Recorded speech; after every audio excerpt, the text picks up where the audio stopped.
msp-waves radio. Sorry for that brief interruption. It is 12:17 or 12:18 on April 28th.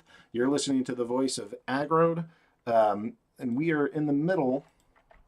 We are in the whoops. We're in the middle here of the Steem Witness panel, and so what I want to go do, what I want to go do is kind of run into. I want to keep going on with this question because I think it's an important one.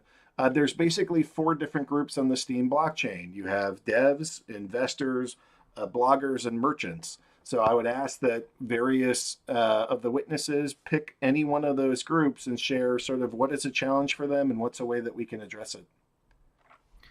If I could jump in real quick, this is Luke. This topic has been discussed for hours and hours and hours and hours behind the scenes by witnesses and a lot of people that are vested in the system. And it's a really important one because I think so much of what we do is based on motivational psychology of like, why do we do this thing or that thing? And as Farzan mentioned, there is interest that can be given to investors. So they kind of have a bucket already to take from. But then there's this other bucket sitting out there that's set aside for authors and curators. And through the bots, they're able to take from them, which also incentivizes developers to build the bots. So now developers have a bigger bucket that they can take from. And so I look at these challenges as important challenges to figure out what are the personas of motivated actors in the system.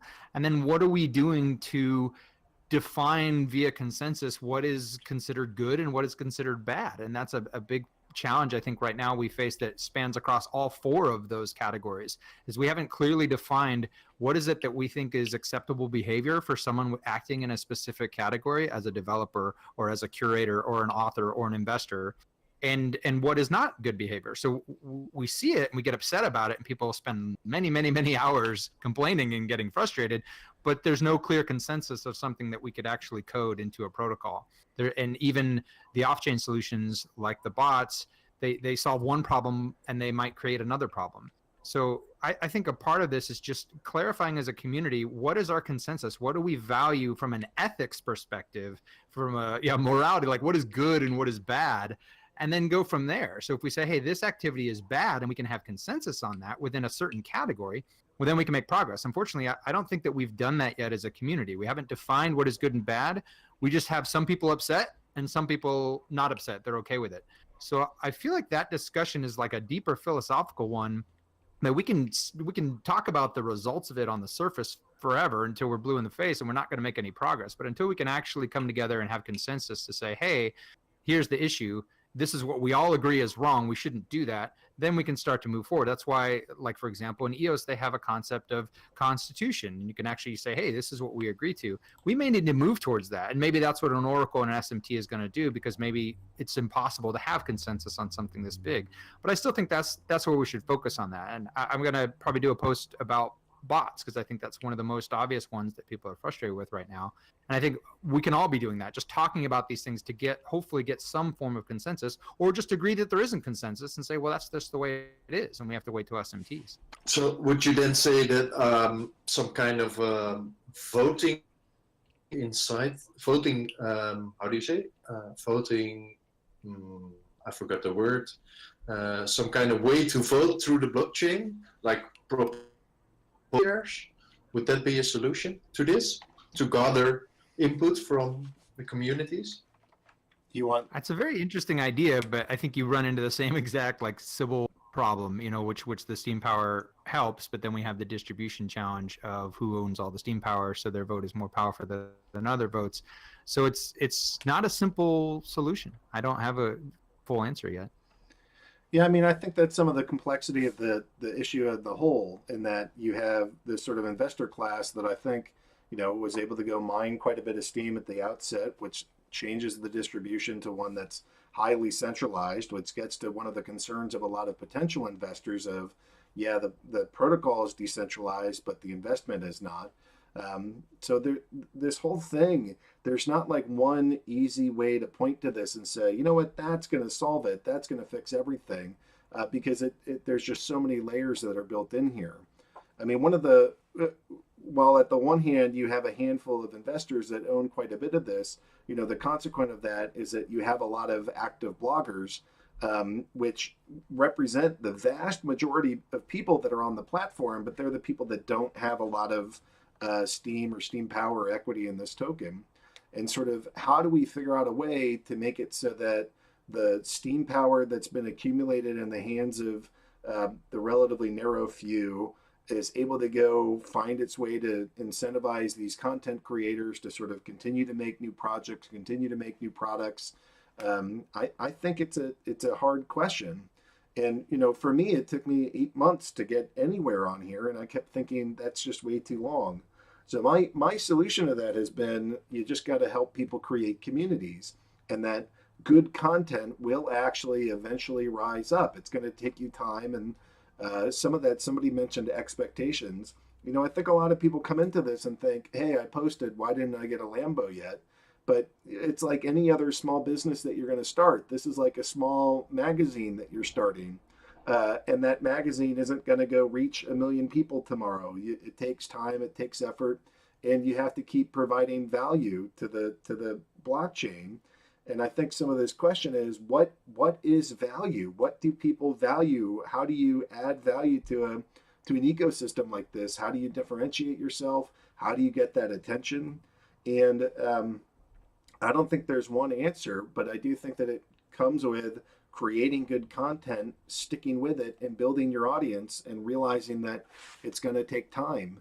I mean, if you have a business that you think you can create in 2 weeks' time that's going to make you $100,000, then maybe there are better opportunities for Steem than Steem.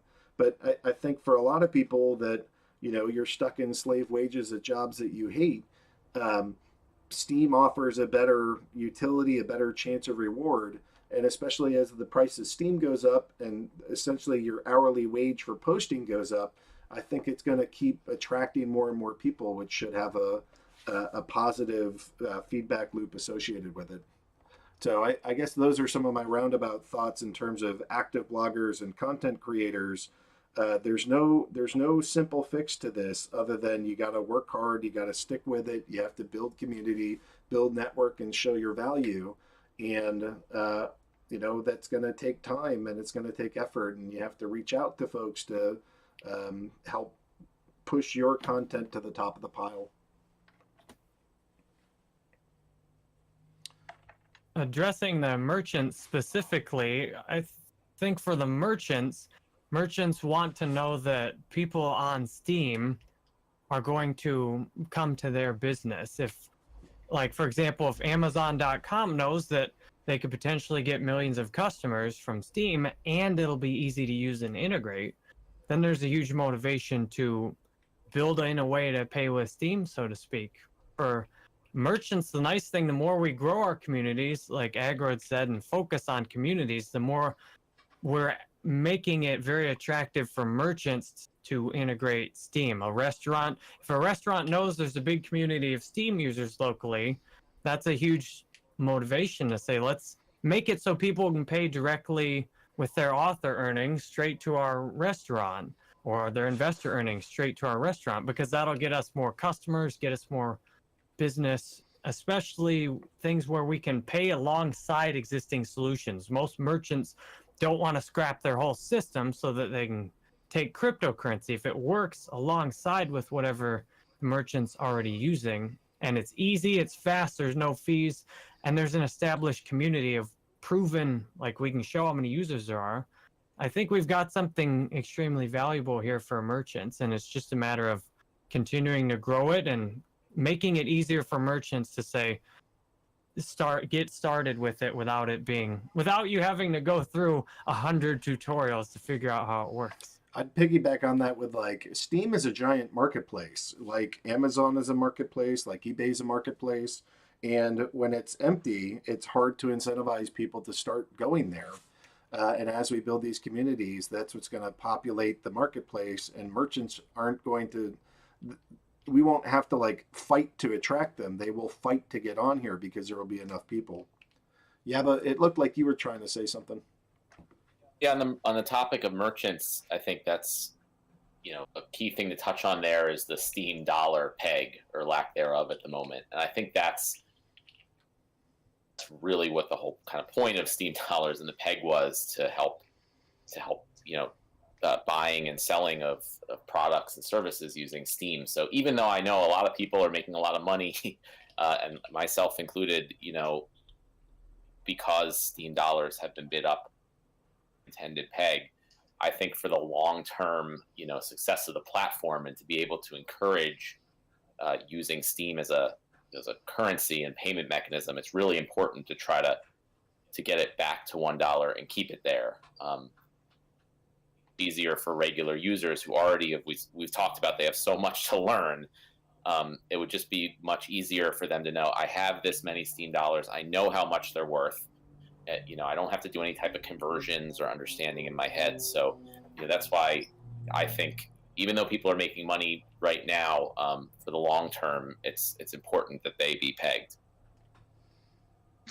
I want to add that the dollar peg doesn't help lots of everyday people. So I don't think the Steem dollar is that important because, well, I'm in Europe. I don't see dollars.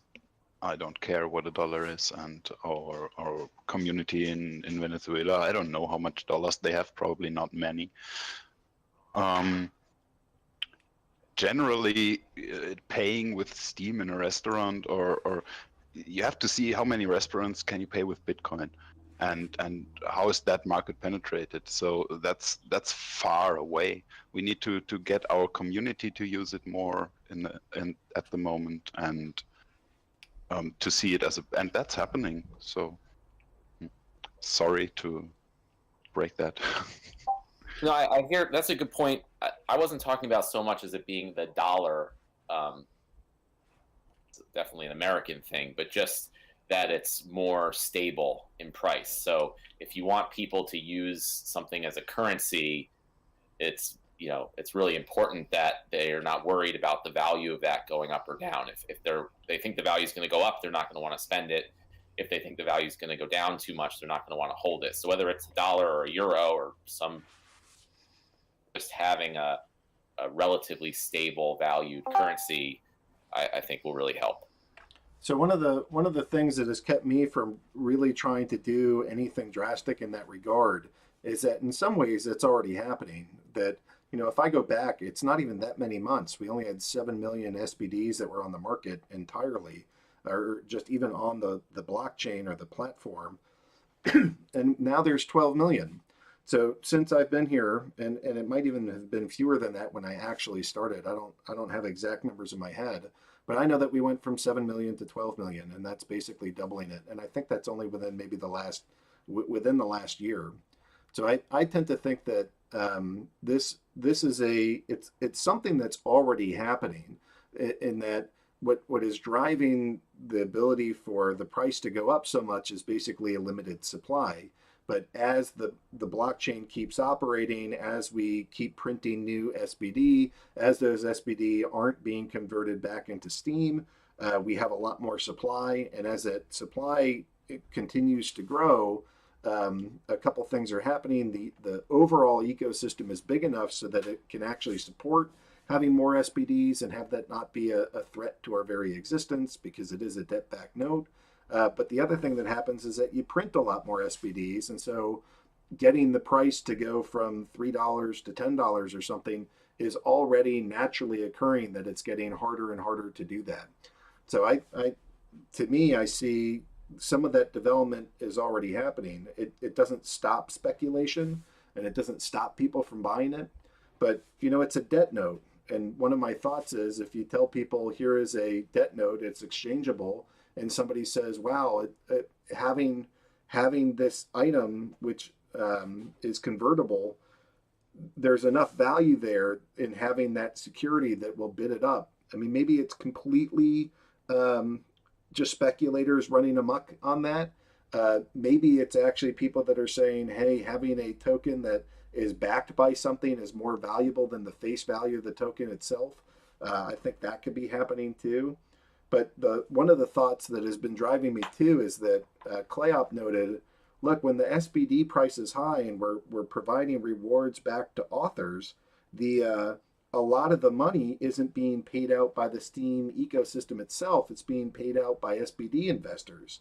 So it is costing the blockchain quite a bit less money to be able to pay everybody quite a bit more while they're actively blogging.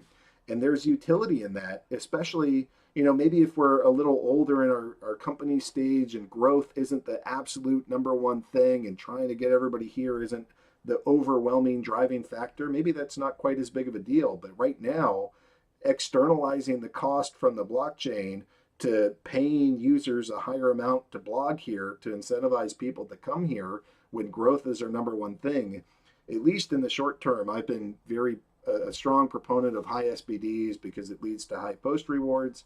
And I think that gets back to some of the the active bloggers and the content creators. They want to make sure that they're getting paid as much as possible to be here, and a high SBD supports that. So at least in the short term, I've been a proponent of that because I think almost more than the merchants need a stable currency, they need enough customers in the ecosystem to make it worthwhile coming here.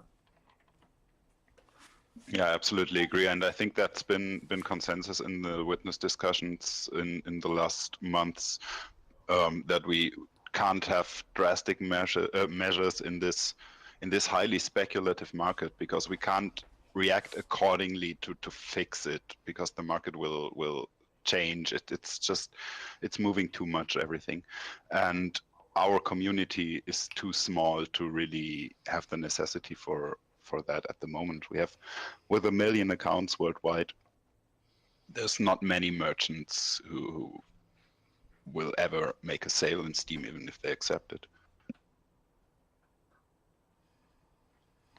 Yeah, those were actually very good points. So I was really talking like long term. I definitely agree that no drastic action should be absolutely taken. It would be nice to have it long term, but we at the moment it's just the markets are going crazy and we can't do much.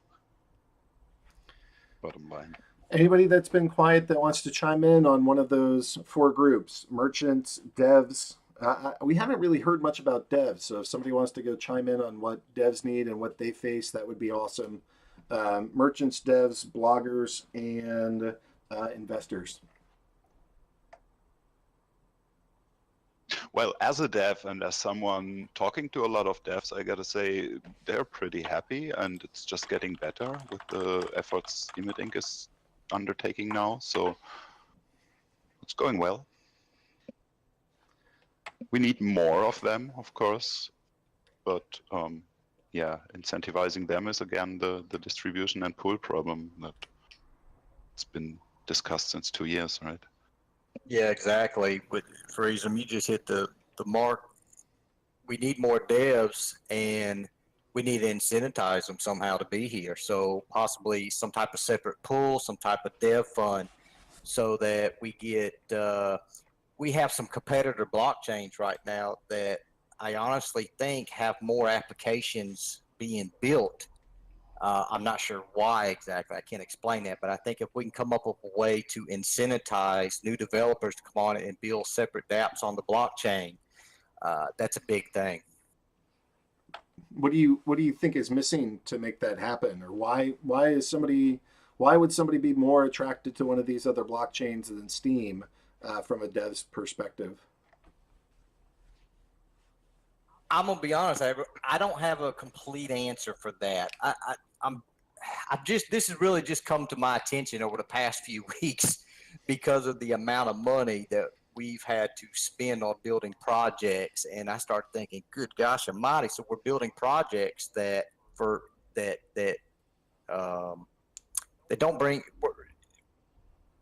make a revenue, so we're just building them and giving them out for free. And yes, now luckily, don't get me wrong, personally, as a top 20 witness, the income from that helps absolutely. But somebody that's not a top 20 witness, somebody that's not a witness at all, but they're a developer and they want to develop on this blockchain, it takes time and resources to do that. And we need to have a way to incentivize them to do that. Now, how other blockchains are doing it, I know, for example, A lot of new companies, obviously, you have all these ICOs out there. And so when they do an ICO, they'll say, okay, 50% is going out to the public, 20% for this, 10% is going to be in the dev fund. So now when they're doing a public ICO for, say, 1 billion tokens, they'll have 10% of those tokens set aside just to give developers that are coming onto their blockchain and starting to build stuff. So if Steem was able to somehow get a fund, and maybe I think it was Roland or Andrarchy that were talking earlier. Oh gosh, I lost my train of thought. Some company just walked in. I lost my train of thought there. But anyways, you kind of get where I'm going with this. Well, one of my thoughts would be that's the role of Utopian, right? Utopian is here to go help incentivize and pay for devs to go do open source projects that can impact the Steem blockchain. So is that project making it so that it's harder to find devs? Is that attracting people here? I don't know. I think there's a challenge, but I'm not. I'm mostly in here with the minnows as opposed to trying to go build many things. I'm interested in what you guys have to say more than me. What are the challenges that you're finding? It sounds like it's expensive and hard to find a dev, and there's a lot of competition for the devs to go to other blockchains. But I still don't get what they're seeing in the other ones that they're not seeing here, and then what would we need to do to be a sexier place to come?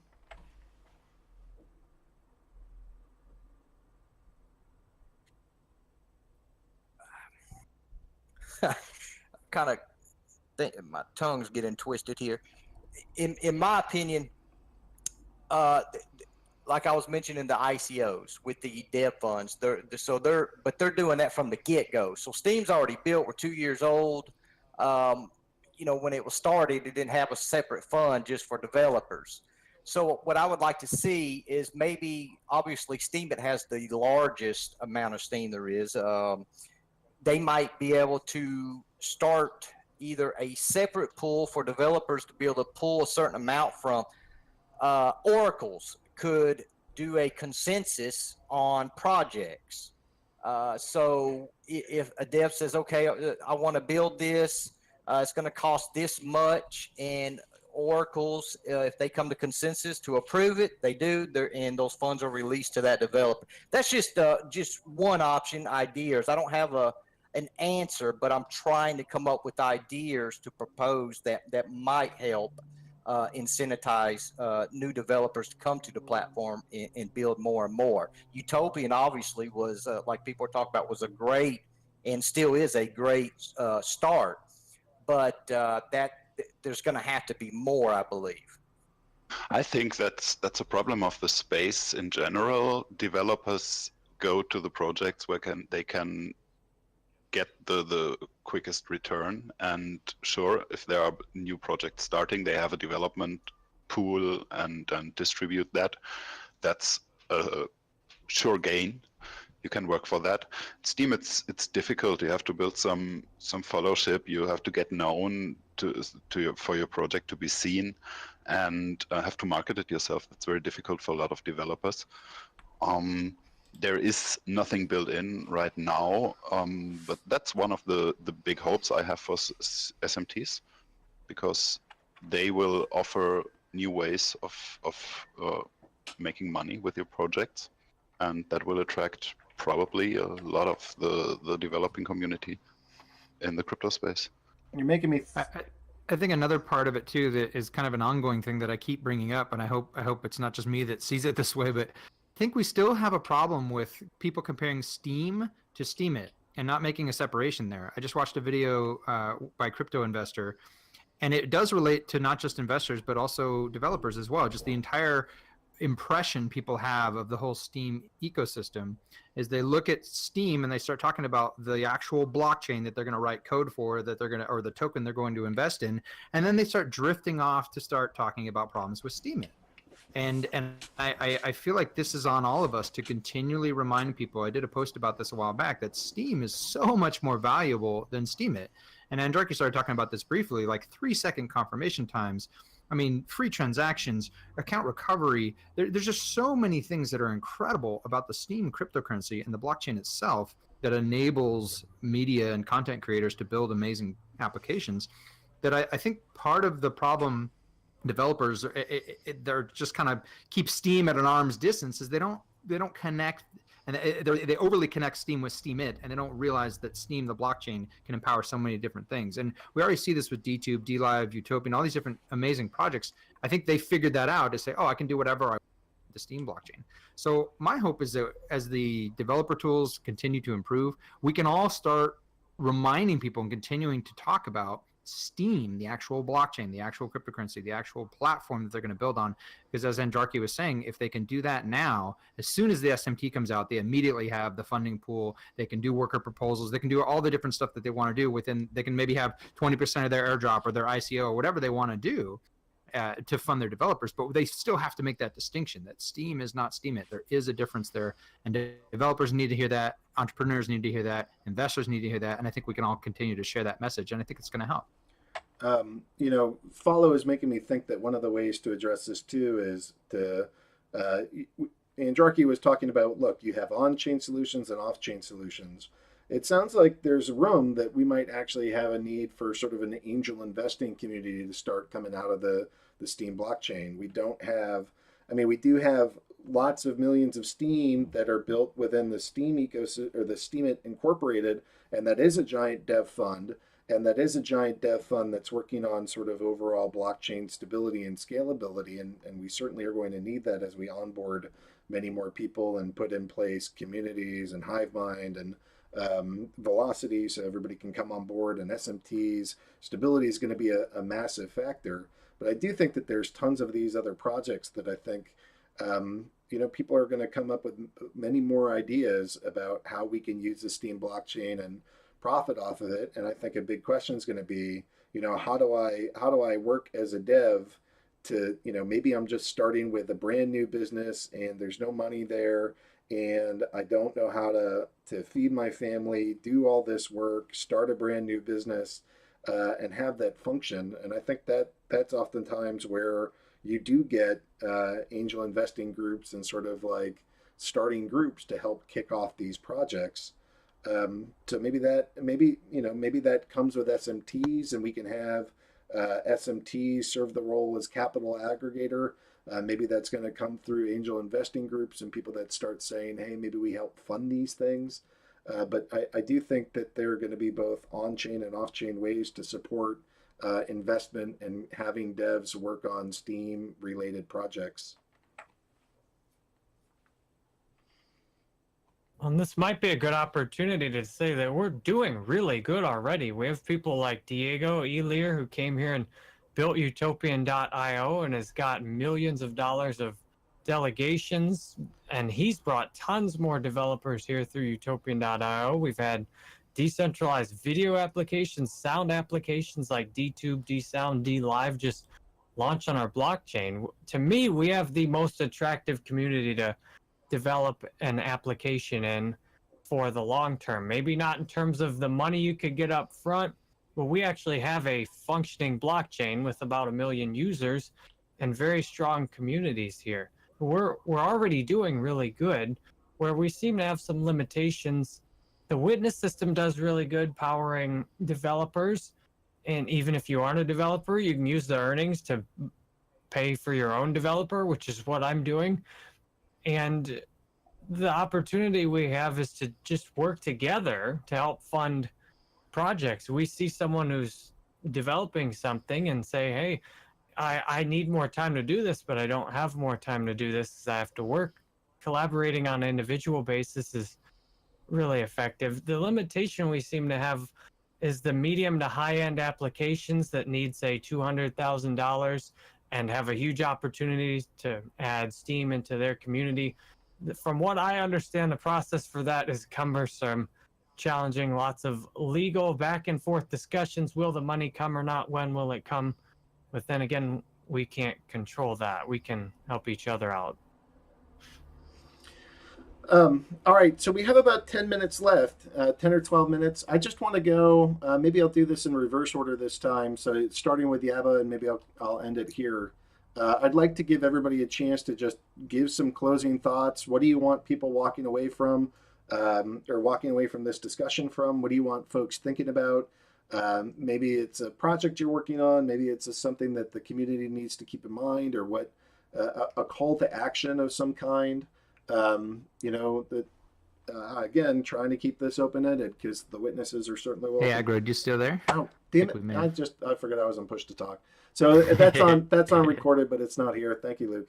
What I want to do, we have 10 to 12 minutes left, and I want to make sure that we have the ability to sort of wrap this up and come to terms with what do you want people leaving this meeting from? How do you want them thinking about things? What is your call to action to the Steem community? It's not just as simple as be sure to vote for your witnesses, because that's important. But how do we improve this place? How do people add value? What do you want people walking away from this and thinking about? And so it's an open-ended question. And I'd like to start with Yaba and work our way back up to me at the end here. But let's start at the bottom of who's in the live on air chat and work our way up. So Yaba. Yeah, sure. Thanks. I think, or as a takeaway for the community, is to try to have everyone just really work together. I mean, there's always going to be all sorts of problems, and people are going to have differing opinions on happen or should or shouldn't be done. And I find a lot of times some people just get it in their mind that a certain thing is bad, and that's it, and they're not open to discussion or posts and flag wars and calling names and all that stuff. So I think the most important thing is just for everyone to be open-minded. People have different opinions, different ideas about everything, and if we work together, we can usually come to some agreement that just improves the platform for everybody. Roland.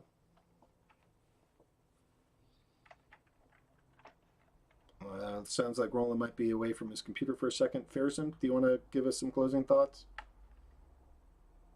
Well, if I can really talk to all of the community, I would say use your voice responsibly, use your voice, and you are this place, and keep making it an awesome community.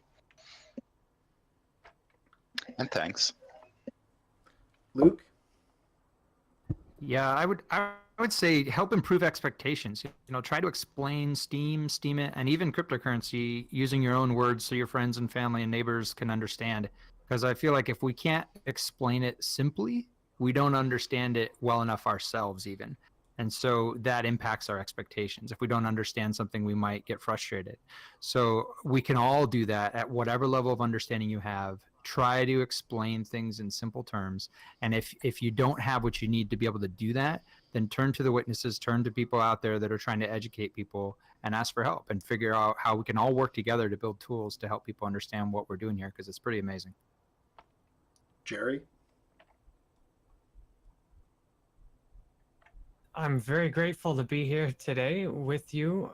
And to me, have gratitude for our community that it's possible to make a post online and get earnings from that. 15 years ago, that seemed like a complete fantasy. To have patience, this thing is new still in the grand scheme of things.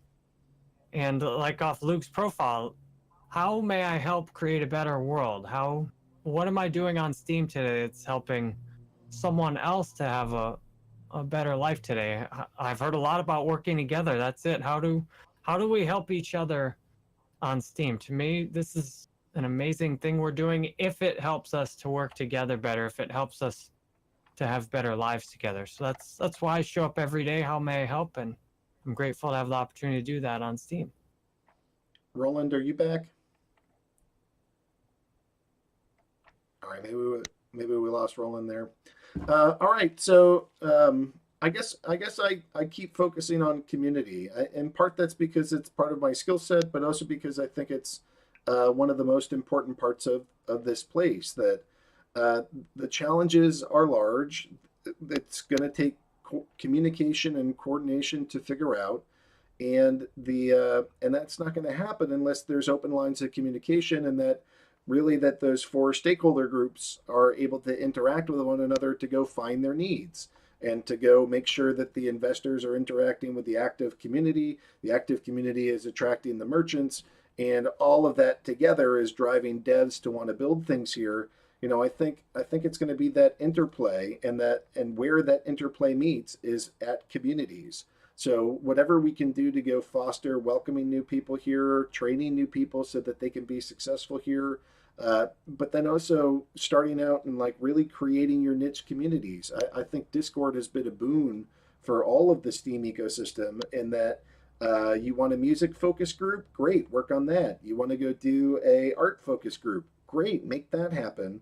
And build all these micro communities, and hopefully from those micro communities, we're going to have the ability to just keep growing, keep attracting new people, attract new capital, attract new devs, and attract new merchants. And that's how we go. That's how we go to the moon, or at least that's the way that I see this. So that's what I got. This is an endeavor. It's a witness. My witness project to go host these things through msp-waves, part of the Peace, Abundance, and Liberty Network. So if you've enjoyed the thoughts of some of the witnesses that have presented today, I'd encourage you to go vote for them. Those votes actually matter quite a bit. If you're finding people that have good dev projects, one of the ways that they can actually get started financially and be able to work on these projects is to be elected as a witness and have some financial support from that, which helps grow the ecosystem, grow our stability and whatnot. So this has been an absolute pleasure. I'd really like to thank the guests, Follow BTC News, Jerry Banfield, Luke Stokes, Farasim Roland, and Yaba Pimet. It's great to hear your perspectives. This is a show that we'll keep having every single month. The last Saturday of the month, I'll keep hosting these top 20 witness forums. On msp-waves itself, in 2 hours from now, we'll have continuous programming that will continue. We're going to start with Crimson Clad and her Synthwave Saturdays, which is a part music and part educational experience so that you can see what's happening on the block. And I'll have a recording of this. It'll go up before too long. I'll stop the DJing here and get the posting, and that way the whole community can have access to the recording. But I think these forums do a lot to help people think through what are the challenges. It's great to hear from Enjorki and what's going on at Steemit, and hopefully you find value in these. So thank you for being part of the community. Thank you for participating today. And I hope you guys have an excellent Saturday. And maybe I'll see you in 2 hours when we're on radio again. And maybe I'll see you in a month when the next Top 20 Witness Forum will be. Thank you so much for joining us, and I hope you guys have a great day.